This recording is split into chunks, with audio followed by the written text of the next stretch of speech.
Hello everyone, I'm knocking out all my final videos before I go on vacation this week, so before I go on my little video making break, I got a lot of material for you. This video will cover quite a few things as far as professional wrestling current events goes. I did see Money in the Bank. I did not see it the night of the pay-per-view, as I mentioned in my last video. I was having Father's Day festivities and, having fun with the family and everything. So, I didn't get to watch the pay-per-view live. I did see it the next night. And then I watched Raw on Tuesday, and then I watched SmackDown on Wednesday. As I did everything just a day late. It was weird. But anyway, I saw Money in the Bank. Thought the show was a little weird. Some of the finishes were really strange. I think that was the most jarring thing about the whole show.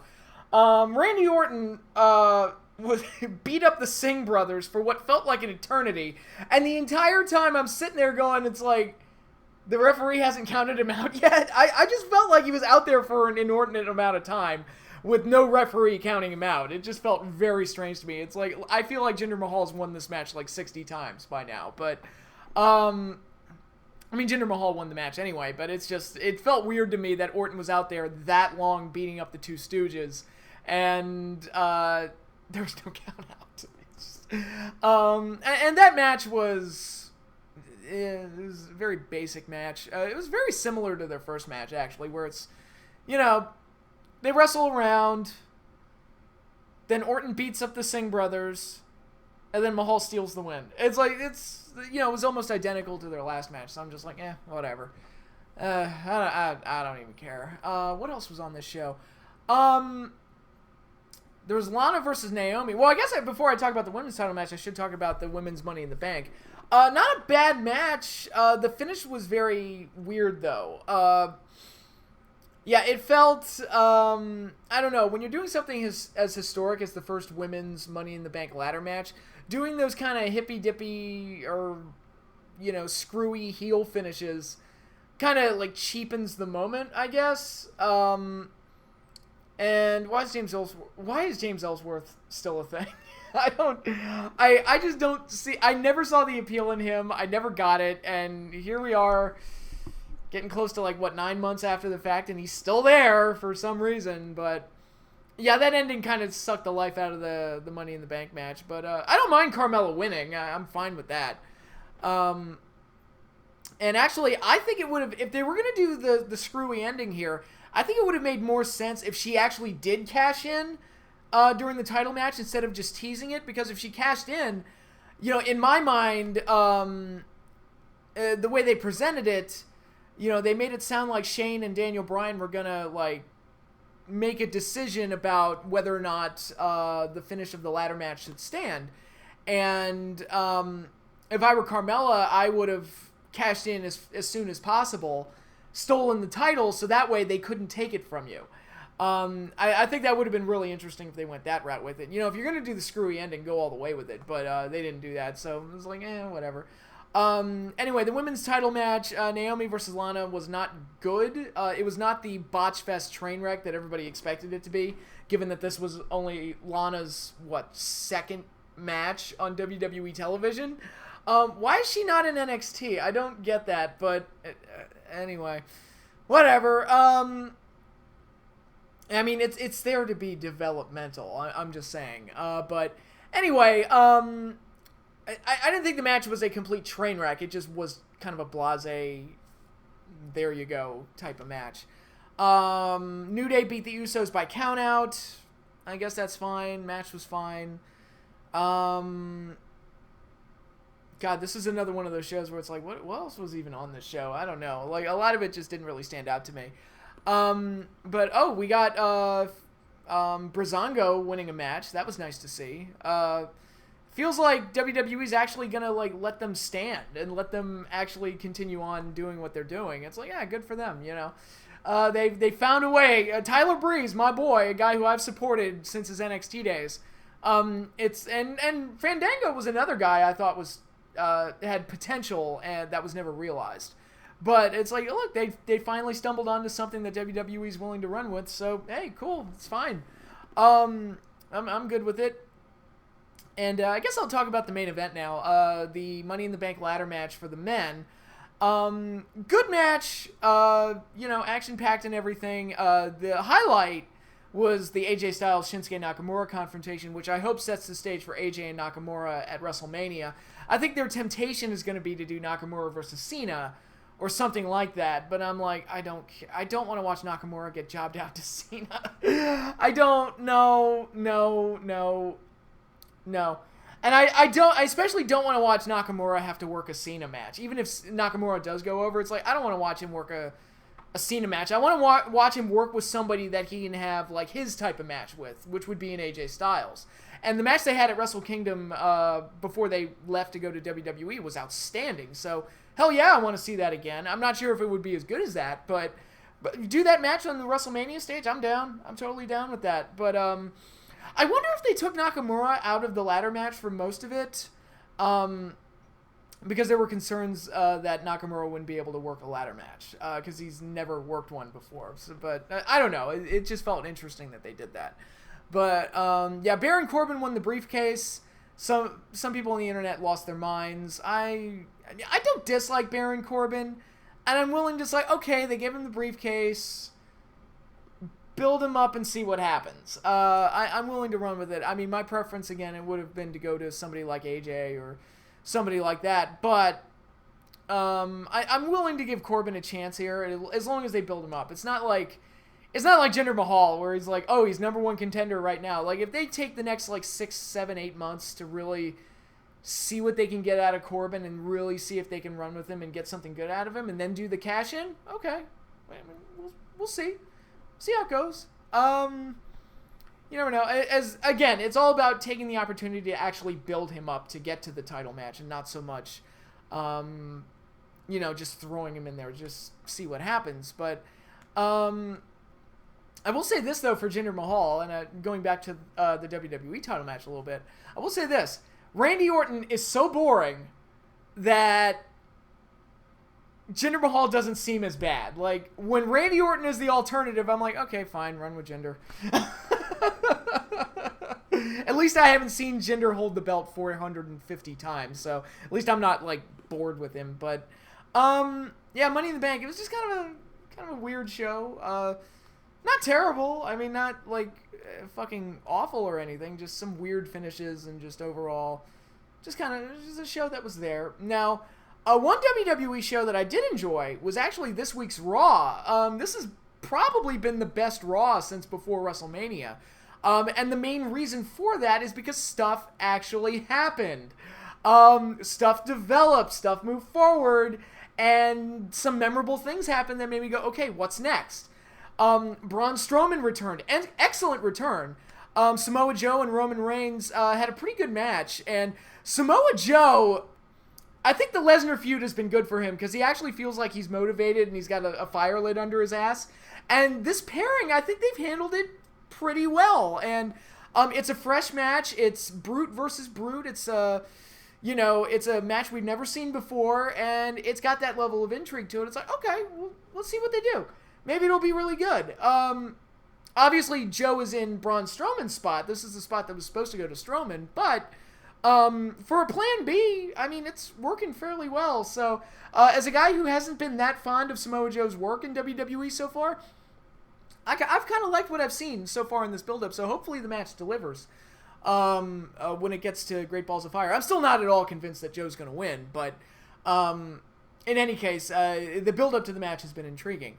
Like I said, you have Braun Strowman's back. Roman Reigns is acting way more heel, and he comes across great as a heel. Let's just do it and get it over with, and then you'll have a great heel. Just make it official. Make it so that the announcers are actually not sycophants for him. Once we cross that bridge, we get over that Rubicon or whatever, we'll be gold and Roman Reigns will be great. But, I think he basically came out at the start of Raw and cut a heel promo. And he came across great. And, he used the crowd reaction to his advantage. And I think it's just, this is the natural fit for him. And they seem to want to lean that way because he's been acting more and more heelish lately. But They just won't get over that hump where Michael Cole's not kissing his ass. They don't want to get to that point, but we'll see. We'll see. It's interesting. And obviously, the big segment that actually main evented the show was Enzo finding out who his mystery attacker was. It was revealed to be, to the shock of absolutely no one. I think we all figured it out from the very beginning that it was Big Cass. It's so funny. Whenever they do that angle, it's always super obvious who did it. Like, when Shawn Michaels got attacked backstage in 2002 and Triple H was looking for the guy who did it, we were like, it's Triple H. Triple H did it. No, seriously, Triple H did it. And sure enough, it was Triple H. Shocker. When Kane was investigating who beat up The Undertaker and left him in a vegetative state, pretty much everybody and their grandmother said, it's Kane. We all know Kane did it. Kane did it. Kane did it. Kane did it. And sure enough, whoa, Kane did it.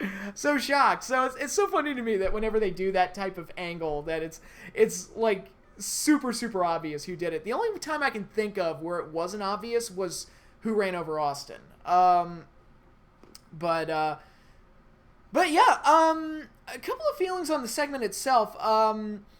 I'm not a fan of breaking up Enzo and Cass, mainly because I think both guys work well together and they cover up each other's deficiencies. Enzo is a small guy that's not a great worker, but he can talk really well. Cass doesn't quite have Enzo's charisma, but he's the better worker of the two and more, he's a big guy, which, in WWE land, that's a major plus. So he's got a lot of physical attributes that really sets him up fairly well and helps cover up for Enzo's deficiencies. So they really help each other out. And I think breaking them up might, at least at this stage, might be a little bit too soon and might, leave them out on an island. I personally, I feel like Enzo's fucked. I feel like he's got nothing after this. Once the team is done, he's got nothing. Because, like I said, he's not that great of a worker. He's an excellent talker, but he's kind of like in that Road Dogg phase where he has the bit, and that's it. It's like, it's just all about the bit when it comes to Enzo. And now that he's lost that, it's like, I don't know. Maybe I'm wrong. I've been wrong before. But I'm not a fan of breaking them up. However, I thought the segment came off really, really well, and I thought Cass had, one of those, I don't want to say star-making promos, but one of those, first, nudges upward. Kind of like, I don't want to compare it to the barbershop moment where Shawn Michaels threw Marty through the window, but it's kind of like that type of thing. It's like, look, he's not a finished product yet. He's not immediately a star yet, but this could be a nice first step to getting him up there. So, again, we shall see. So overall, Raw, it's yay, stuff actually happened on Raw. Stuff that I remembered and can talk about. I didn't feel like I just watched the same goddamn show that I watched 4 weeks in a row. Ain't that something? Ain't that something? But yeah, I'll use the Cass example to kind of transition to the main topic, what I really want to talk about, and that's heels in the WWE. And heels, I guess you could apply it to heels in pro wrestling in general, but really the focus is going to be on WWE because that's where I have a lot of my gripes with how heels are handled. Because the heels are supposed to be the villains of your story. They're supposed to be the antagonists. They're supposed to be the obstacles that are overcome by the protagonist to set up your climax and your satisfying conclusion. Star Wars, you have Darth Vader and the Emperor. In Lord of the Rings, you have Saruman and Sauron, and Gollum, I guess, to a lesser degree. I guess he's not really the antagonist, but you know what I mean. You need obstacles for people to overcome. I guess you could say in Lord of the Rings, the Ring is really the true villain of the whole thing, but yeah, you need those antagonists, and they need to be handled well for the ultimate conclusion of the story to be satisfactory. And WWE typically, not always, but typically gets two major things wrong when it comes to heels.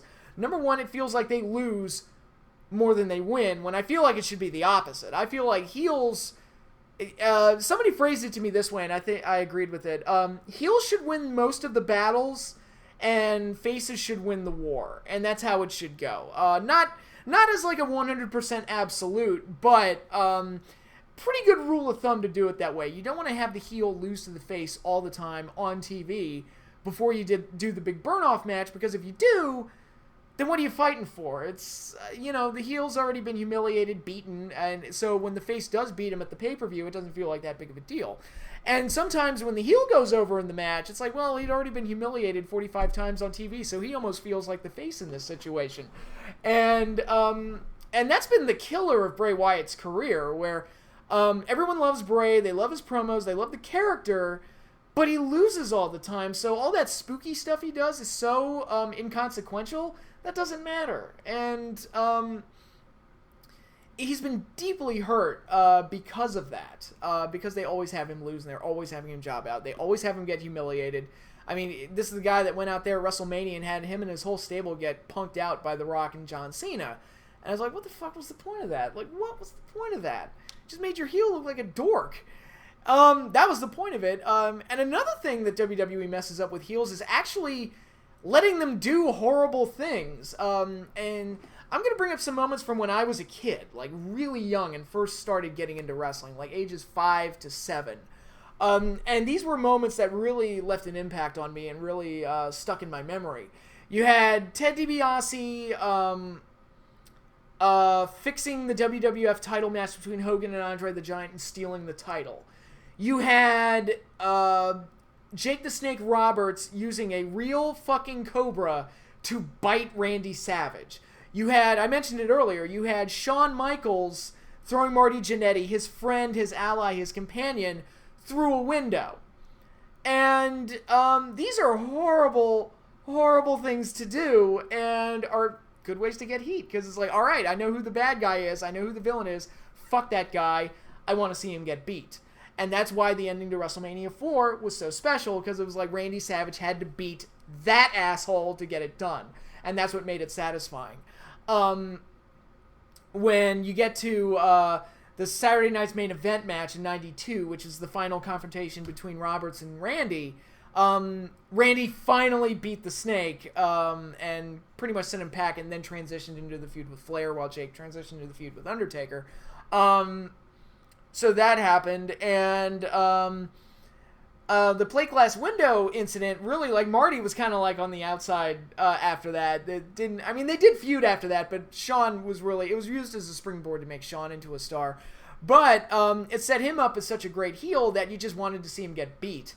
And every babyface that they threw up against him, you were instantly on his side, because you just wanted to see that little rat bastard get his ass kicked. One of my favorite early Raw memories is the mini, 2-week feud between Hacksaw Jim Duggan and Shawn Michaels, where they had the match, and Shawn, I'm trying to remember, he either got himself DQ'd or counted out, and Hacksaw just took his seat right in the ring and just, took over the show. It's like, I'm not leaving until this match restarts or whatever. And they had to set up a rematch for next week, which was the Lumberjack match, where Shawn faked the injury to try and get out of it. And it was like, oh my god, you rat bastard son of a bitch, I hope Hacksaw kicks your ass. It's that stuff that really makes heels memorable and really makes you want to see them get their asses kicked. Vader gave Cactus Jack amnesia. It's like, you want to see Cactus Jack come back and beat him. And it's, you gotta let the heels do horrible, horrible things, and then not let them lose that heat, not let the faces get over on them at all. So that way, when you get to the match and if the face does go over and beat them, it's all the more gratifying. Great example, the Mountie in 91, kind of a goofy character, but this is a guy that was winning squash matches all the time, so he had the credibility. This was a guy who was utilizing a shock stick on his opponents, which is a dick move and very dangerous. And there was one segment where he had Jimmy Hart's goons hold down Boss Man while he used the shock stick on him. It's like, wow, that guy's an asshole. And this went on for I think the Mountie character debuted, I want to say late 1990, early 91. And this is building all the way to SummerSlam. So let's say, 8-9 months of build-up behind this character where he's not getting his comeuppance at all. Then you get to SummerSlam 91, jailhouse match, Big Boss Man versus the Mountie. Boss Man wins, the loser has to spend the night in jail, the Mountie gets carted off to jail, gets fingerprinted, has his picture taken, makes a friend with his cellmate, shall we say, and really hilarious bunch of segments and skits that were, scattered throughout the show. And it was funny because you had this guy who had been an asshole for 8-9 months, and he was finally getting his comeuppance, and it was so gratifying to watch. And to this day, it's still one of my favorite like comedy bits that WWF ever did. I thought it was great, and part of the reason it was great is because they took their time to get Mountie to that point, to make us enjoy watching him suffer. Part of the problem is they don't put that much time into these guys. So they a lot of times they either don't give them the horrible acts that really established him as a heel, and even if they do, a lot of the times they don't let them maintain any kind of momentum to where when they lose it actually feels like a big deal. A perfect example, like Titus O'Neil right now, like his whole bit with the Titus brand and everything, he's technically supposed to be a heel, but what's he doing? Like, what is he? He's like acting as an agent trying to get guys on his side. But I haven't seen him like do anything that bad to warrant getting hated, and he, I feel like I'm watching him get humiliated most of the time anyway. So what's the point? Like I don't think like even if like Akira Tozawa joins him, it's like would that even be like that bad of a thing? Like I don't know. Like Maria Kanellis and Mike Kanellis, who debuted at Money in the Bank, just based on one segment, I can see that their whole bit is kind of like. You're schmoopy. No, you're schmoopy. You're schmoopy. We're in love. And that's kind of their whole bit. And Vince, I'm sure, is like laughing at it. It's like, they're annoying. And people will want to see them get their asses kicked. And I'm like, they're two people in love. I don't care. Like, what's... At the most, they're mildly annoying. They're not like two assholes that I want to see get their asses kicked. Unlike in TNA, where Maria was such a bitch that her getting humiliated was actually like, yeah, no, I want to see it. And it didn't happen all the time either, so when it did happen, it felt like a bigger moment than usual. You gotta protect your heels, man. You just gotta protect them, and you gotta make them do things that are worthwhile. Bray Wyatt, perfect example. What the fuck does he do that's that bad? What does he do? Can anybody tell me what Bray Wyatt does that's that bad? He cuts creepy promos, he projects images of bugs in the ring, and then he gets his ass kicked. That's Bray Wyatt. That's your heel. Like, what am I supposed to hate about that? He's a loser. It's and Vince has those type of heels a lot, where it's like, oh, they're heels, but they get humiliated all the time. And Bo Dallas was a perfect example of that. On the main roster in NXT was great because, they saved the humiliation for the big moments, and it was extra funny that way. But in WWE on the main roster, they humiliated him all the time. So I was like, all right, he's just this mildly annoying guy that gets his ass kicked all the time. So who cares, But yeah, it's just I can see Vince kind of like thinking that that's funny, but to me, it's like. Being mildly annoying and losing all the time doesn't really give you true heat. It gives you, I don't know, like Daffy Duck heat, where you're obnoxious and egocentric, but you lose all the time and you're a joke, so I just kind of laugh at you, and there's that small part of me that kind of roots for you because of how, like, yeah, you're an idiot, and yeah, you're obnoxious, but goddamn, you're so determined to prove how great you are, even though you suck. I kind of pulling for that guy. Like Bo Dallas, kind of pulling for that guy. Fandango, when he did the whole thing where he like threw Summer Rae and Layla L to the curb, it's like, okay, he did that bad thing to them. They proceeded to screw him over in every single match for like 2 or 3 months. And I was like, by match 4 or 5, I was like, ladies, you got him. You got him. It's over. Stop it. You're being kind of vindictive now. And by the end of it, I was like, fuck it. Fandango's the face now. I just feel bad for him. This is like one indiscretion, and now he has to suffer forever. It's stupid. And it really, like, how do you build heat that way? I just don't. And WWE is kind of like always been kind of resistant to having long-term faces on top, or long-term heels on top. But it's, some people complain that like all their champions are, like almost all their champions are currently heels, and I'm like, that's fine. I don't have a problem with that. The problem is that their heels get, humiliated so often that it really doesn't matter. It's like, who the fuck cares? And it's even weirder when the faces do things like Bayley in some of her matches recently, where she cheats, and Sasha Banks sucker punched Alexa. in a bit. And going back to Bayley, she like threw a hissy fit when she lost the title and like pouted. And it's like, okay, who are the heels here? Like, the faces are kind of assholes too. And it's like, oh, the heels cheat to win matches. I'm like, so do the faces. I just watched Bayley do it. You know, it's, I mean, fuck. It's just stupid. And, some great examples of heels doing horrible things nowadays. Cass and Enzo at the end of Raw this week. They took a team that people liked, Enzo and Cass was the one that took it away from the fans, so now the fans have a reason to hate him. Kevin Owens and the Festival of Friendship. There's a reason why I said that was the best Raw segment in years. Because it was a heel destroying something that the fans liked and getting all the heat from it, and betraying his friend, betraying the friendship that his best friend was celebrating at that moment. You couldn't help but just hate Kevin Owens in that moment. It was beautifully done. Beautifully done. And to use NXT as an example, Tommaso Ciampa turning on Johnny Gargano. Beautifully done. I hate Ciampa now. I'm like, fuck that guy. I'll say it again. Gargano took the wrestling equivalent of a bullet for that man, and the motherfucker still turned on him. I hate you, Tommaso Ciampa, but great work. You're a great heel.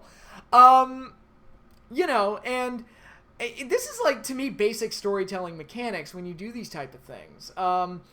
You can't let the heels be on the receiving end of humiliation too much, because if you do, then when the faces do beat them in the match, it doesn't mean anything. I talk about it with WrestleMania 18 all the time. You know, Chris Jericho, supposed to be the big heel going up against Triple H, but I watched him clean up dog poop on Raw like 2 weeks before WrestleMania, and he just kind of faded into the background and just became Stephanie McMahon's little bitch, and it was like, okay, Triple H is going to beat him. I don't care. Like, I don't care. You know, if they'd allowed him to actually build up his heat, you know, that could have been a completely different story, but oh well. And, yeah, you can't have a lose all the time, and you have to have them do horrible, terrible things, like the incidents that I just described, to really stick in the fans' memory and give fans a reason to hate them, so that when you get to the match, you really want to see that babyface go over.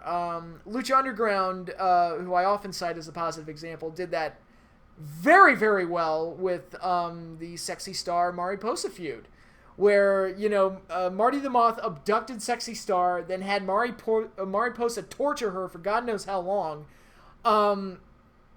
which left Sexy Star, like, scared and frightened of both of them. They kept getting one up on her until it was time to do this No Mas match, where Sexy finally found her courage and just destroyed her oppressors, and it felt much more satisfying that way, instead of just doing the same match 6 weeks in a row, having Sexy win half of them and having Mariposa win half of them, and then just having Sexy win the last one, and having Sexy show no fear in the face of Mariposa, you know, meaning that the villain has absolutely no impact at all. Bunch of things like that.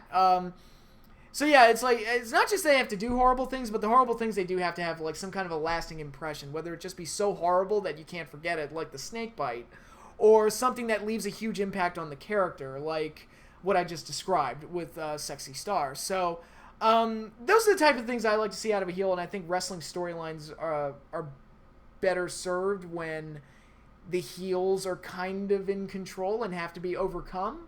Again, there are no absolutes here, but I think generally that's a pretty good rule to follow, and a lot of times WWE doesn't follow that, and when they do try to push heels, they just make them kind of silly, obnoxious jerks that it's like, I can't hate them. They're too stupid to hate, you know? And, but anyway, that's my 2 cents on that. I'm kind of done rambling with this. So, thank you all for watching this video. Like I said, I'm winding down on video content for the next couple of weeks, but I will be back. And when I do, we're going to have a lot of fun because, you know, we're getting close to SummerSlam, and I think a lot of good things are going to happen. And, of course, the G1 Climax is happening right now. I need to get caught up on that, actually. And, Ring of Honor is actually having their Best in the World show this weekend, so I'm going to try and check that out as well. So, a lot of cool stuff coming up. But that is all I have for you in this video. So, until later, have a good one, everybody.